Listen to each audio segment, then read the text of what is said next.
and welcome back to another Zoo Bites! I am Siri, the zookeeper, and I am so excited to be able to be here with you to bring you some bite-sized bits of knowledge about the natural world. Today we're going to talk a little bit about some biology and environmental news, and we are going to learn about an all-new bird that I bet most of you haven't heard before. It is an amazing bird called the Acorn Woodpecker, and we will be talking about it in depth in just a little bit. But first off, I wanted to thank you guys so much for all of your amazing support. You guys are so awesome. We have recently celebrated our 9,000 subscribers special. 9,000 curious minds and amazing people who care about the natural world, about animals, about storytelling. You guys are awesome, and as befitting every one of our 1,000 subscriber specials, we had a giveaway for the awesome National Geographic magazine, which is personally one of my favorites, right behind Science and Nature. Imagine that. And so we went through and tallied up everyone who requested being put on the list for the National Geographic magazine giveaway. By the way, this month's edition is very, very interesting. It's got zombie bugs in it and Mount Everest news. Mount Everest news, how cool is that? But we went through and tallied up everyone who applied, and we have a winner. Are you guys ready for this? And the winner of this 1,000 subscriber milestone special giveaway of National Geographic, either the adult or kid or child version, depending on which one you would like to pick, is Annie Girl! Yay! Annie Girl has been a long-time member of our community. She's been around since the early hundreds, so thank you so much for putting your name in, Annie, and I'm very excited to be able to offer the National Geographic a year of getting news about animals and the environment in the mail, which is awesome, and it is coming your way. I will be messaging you in a private message with details soon. This is so exciting, guys. We've got a lot of really cool things to talk about, a lot of awesome biology news to share, so let's jump right into it, and I will meet you guys inside the Zoo Bites studio. First up in our segment about biology and information news out there in the world is unfortunately a bit of a sad note. Suni, one of only 7 of a subspecies of white rhino left on the planet, died of unknown causes in his reserve in Kenya on October 17th. He wasn't poached and he was being monitored around the clock, but his death means that there are only 6 of his white rhinoceros subspecies left on the planet, and only one of those 6 members is a breedable male. Unfortunately, this means, from a scientific perspective, that a species with such low numbers simply cannot be brought back from the brink of extinction. Although new northern white rhinoceros may be born among the surviving 5 members, there are not enough members of the subspecies left to continue the species in a viable manner. Being a viable species means that there are enough of your population to bring your numbers healthily up into the hundreds. And unfortunately, due to genetics and inbreeding, that cannot be done with only 5 members of a species. However, there is still hope for the white rhinoceros as a whole. The northern white rhinoceros are related to another subspecies, the southern white rhinoceros, and plans are in place to bring southern white rhinos up to the Kenya Conservation Park to allow the 2 subspecies to breed and continue breeding new rhinos into the world. Although their young won't be genetically purely part of the northern white rhinoceros subspecies, they will still be white rhinoceros, which are the largest of all the rhino species. About 17,000 southern white rhinos are still alive, so while the species isn't high in numbers and still needs protection, there is hope that the white rhinos will still continue on, even if this is the 2nd subspecies of rhino to disappear in the last 5 years. Stronger efforts against poaching and education about the myths of rhino horns having special properties are hoped to help preserve these unique, powerful mammals and keep their species going strong.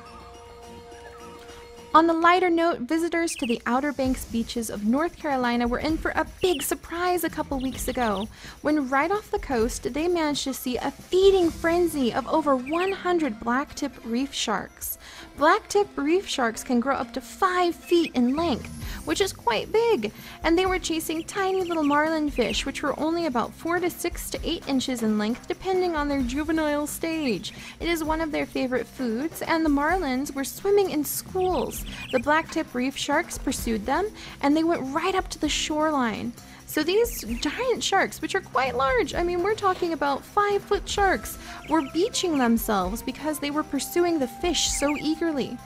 And a lot of the beachgoers were a little nervous. You can actually see the amazing video by clicking down in the video description below, and you can see how these sharks were so eager to eat their fish that they were just beaching themselves right on land, which must have been very alarming for all of the beachgoers. These sharks normally don't gather in big groups like this to feed either. They typically just feed by themselves, but when a school of fish gathers and the sharks are all pursuing it at the same time, that is what makes it a feeding frenzy. The fish will school together in a tight little ball to try to escape the predators, and the predators will swim around them in a big group and dart in and out of the feeding ball in order to get as many of the fish as they possibly can. This is a really cool and really rare event. Scientists were pretty excited because it doesn't happen very often, and it's never been seen to happen so close to the shore. The sharks were just so eager to pursue them that they risked beaching themselves. So that's, again, very, very uncommon. It's really cool, so I suggest you guys check out the video, and we will move on to the main star of our show. Get ready to learn about the acorn woodpecker. And the main star of our show today is the acorn woodpecker. This is a really awesome bird that you can find on the west coast of the United States and down into Central America. And they're very, very distinctive because of the way that they collect and store acorns by the thousands inside of trees. And this is really cool because they will gather up hundreds and hundreds of acorns and store them in hundreds and hundreds of holes in their trees, making sure that each of those holes can fit the acorn just right. And these trees where they store their acorns are known as granary trees, and these granary trees are watched over by the family of acorn woodpeckers. So these birds not only have a very unique way of storing the nuts that they gather, but they also have a very unique and complex social structure. Each granary tree is watched over from the acorn woodpecker family, and each acorn woodpecker family consists of several males and females who are all mates with one another and share the responsibility of defending their territory and raising their young together. They take over a territory and tend to their granary tree for generation after generation, using the holes that they've made or that their ancestors have made in previous years, and they add several new holes every year, and they go around and collect as many nuts as they want and make sure that each of those holes is filled with acorns and pine nuts and pecans and other sorts of nuts that they like to eat. Now, you might wonder, wouldn't a tree absolutely jam-packed with nuts, easy to find, be really delicious if you're a squirrel or some sort of other acorn-loving creature? And that's true, this tree would be pretty tempting, except for the fact that the acorn woodpeckers work with their entire family to defend their granary trees. They're not small birds, they're about 9 inches in length, and they're pretty big for a bird, so they will chase away any squirrels or other animals who try to come and steal from their granary trees. Now you might wonder, so why do they store the acorns? Why don't they just eat all of the acorns? And a really interesting thing about the acorn woodpecker is that they're not so much interested in eating the actual acorns, but in the bugs that grow out of the acorns or are attracted to the acorns as the acorns rot over time. So what these birds are really doing is farming for bugs, as well as the occasional acorn snack, by putting the nuts into the holes in their pantry trees in an attempt to attract the bugs. And when the bugs show up, then it's lunchtime. One of the acorn woodpecker's favorite foods is actually flying insects that they can snap out of the sky in seconds. And despite their name, the acorn woodpeckers don't just collect acorns. They also collect other nuts such as almonds, hazelnuts, walnuts, pecans, and pine nuts. There have been as many as 50,000 nuts found in a single family granary tree, and the birds may have more than one tree that they tend to and store their nuts in. In fact, some territories of acorn woodpecker families can extend to being across 15 acres of open oak or pine oak forest. The family of acorn woodpeckers works hard to make sure that each nut fits into the right hole of the granary tree. If they put an acorn in a hole that is too big, it'll fall right out or be really easy for some sneaky finch or squirrel to come along and steal. So when the nuts are put into the hole and they dry over time, then it becomes a little loose. So they work their granary trees over to find any loose nuts, and they snatch them up and move them to a smaller hole. And that makes it a lot harder for anyone to steal their acorns and snacks. Acorn woodpeckers also have a very complex social structure, which makes them a lot of fun for biologists and bird lovers to study. They live in family groups of more than a dozen birds, often breeding with most of the other birds in the group, and then raising their young communally, with each bird helping to take care of the babies. However, an interesting thing is that every time a female acorn woodpecker is ready to lay her eggs in the joint nest that the family will share, she will destroy the eggs of whoever has laid the eggs in the nest before. So she'll go in when she wants to lay her eggs and destroy the eggs by smashing them or tossing them out or even eating them. And the other birds will actually join in with her by eating the destroyed eggs, even the ones who laid those eggs. So the females who laid the eggs will eat their eggs and just clean it up and reuse the nutrients if another egg-laying female has moved in and destroyed her eggs. And in total, nearly a third of all the eggs that are laid in an acorn woodpecker family end up destroyed and eaten by the same members of that family. So while the group may work together in some things, like defending their territory and gathering nuts and taking care of their granary trees, or even taking care of the babies, they do have a few very odd conflicts when it comes to the competition to pass your specific genetics down through the group. Acorn woodpeckers use the same nest site for year after year, often sharing with the other females of their family. If the eggs can survive that fierce competition between the female family members, then it takes about 11 days before they will hatch into blind, featherless, helpless baby acorn woodpeckers. The entire family will help take care of the brood, which involves anywhere from 3 to 6 babies, by freshening up the nest and feeding the little nestlings. The acorn woodpecker also lives year-round in the lower parts of the west coast of the United States and down through Central America. Since they are larger birds, it can be pretty easy to spot them if you know what you're looking for.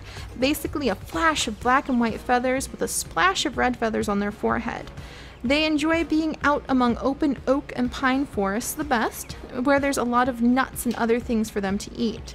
You can often find them in a lot of parks or other protected areas where there's very old acorn trees. So look around for acorns if you happen to be along the west coast or down, maybe traveling through Central America, and maybe you might find a family of acorn woodpeckers and their distinctive granary trees around the area.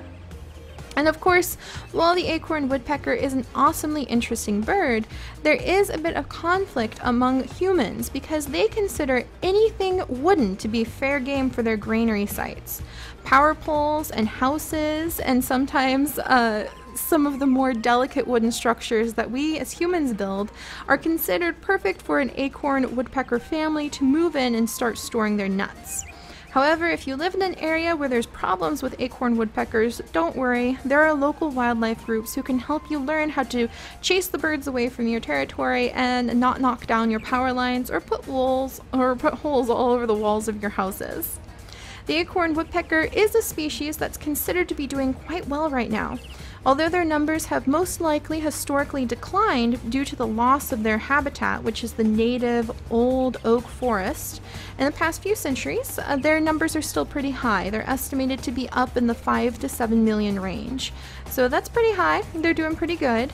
But it is important to remember that in order to keep this awesome species going, we need to take care of one of their most important things, which are the old oak trees.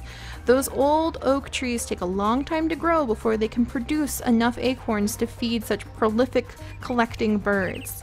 But this is the acorn woodpecker, you guys, an awesome bird. So now you know a little bit more about this really cool little acorn gathering feathered fluff.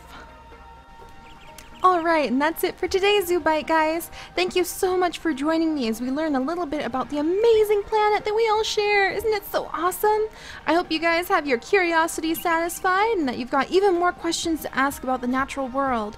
Feel free to leave some comments asking some burning questions for future Zoo Bite episodes, and let me know what you think about the white rhinoceros, about poor Suni, about the amazing feeding frenzy of blacktip reef sharks, and about the really cool acorn woodpecker. If you've ever seen one of those little guys in real life, let us know! Thank you so much for joining us, guys, and remember, stay curious!